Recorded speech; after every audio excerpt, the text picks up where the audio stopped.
क्या आपको पता है कि जीवन क्या है या जीवन कब घटित होता है? सामान्यतः आप लोग देखते हो तो आपको सभी लोग जीते हुए नज़र आते हैं, आनंदित नज़र आते हैं, सुखी नज़र आते हैं। लेकिन कोई भी इस दुनिया में सुखी नहीं है, कोई भी जीवन नहीं जी पा रहा है। तो जीवन कब घटित होता है? जब आप अपने साथ होते हो।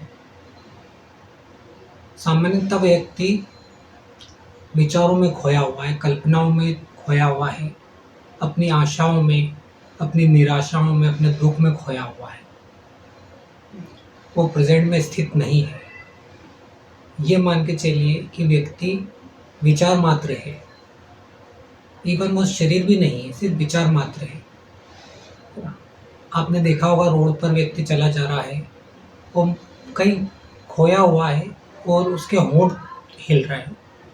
इट मीन्स वह मन ही मन किसी और दुनिया में खोया हुआ है, किसी और से बातें कर रहा है, और वह जहाँ चल रहा है, जहाँ स्थित है, वहाँ पर वह व्यक्ति उपस्थित ही नहीं है। इट मीन्स वह अपना जीवन जी ही नहीं पा रहा है। तो जीवन आप तभी जीते हैं जब आप अपने साथ में होते हैं, अपने आप को महसूस करते हैं। जब आप अपने साथ होते हैं, अपने आप को महसूस करते हैं, तब जीवन घटित होता है। उस वक्त विचार नहीं होते हैं, वासनाएं नहीं होती हैं, आपकी कामनाएं नहीं होती है, ना ही आपके सुख, ना ही आपके दुख। उस वक्त आप स्वर्ग में होते हैं, सच पूछा जाए तो। तो जब कभी भी आपको स्वर्ग महसूस करना है, शांति महसूस करना है, अपनी आत्मा को महसूस करना है, तो आपको प्रेजेंट में यहीं उपस्थित होना है, बिना विचारों के जीना है। इसी को जीवन कहा गया है।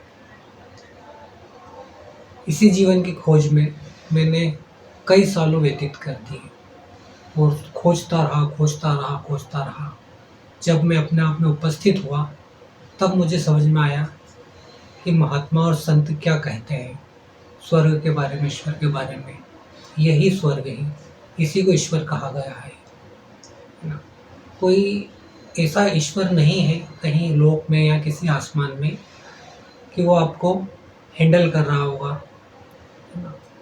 ये ईश्वरी है, ये ईश्वरीय शक्ति है। ये जो शक्ति है, जो प्रेजेंट में रहने की शक्ति है, जो निर्विचार अवस्था में जीने की शक्ति है, जो अपनी आत्मा को उपलब्ध करने की शक्ति ही ईश्वर है, ईश्वर होना है। या यूँ कह सकते हैं हम लोग, ये जो अवस्था है, ये अवस्था ही ईश्वर है। इस अवस्था को ही ईश्वर कहा गया है।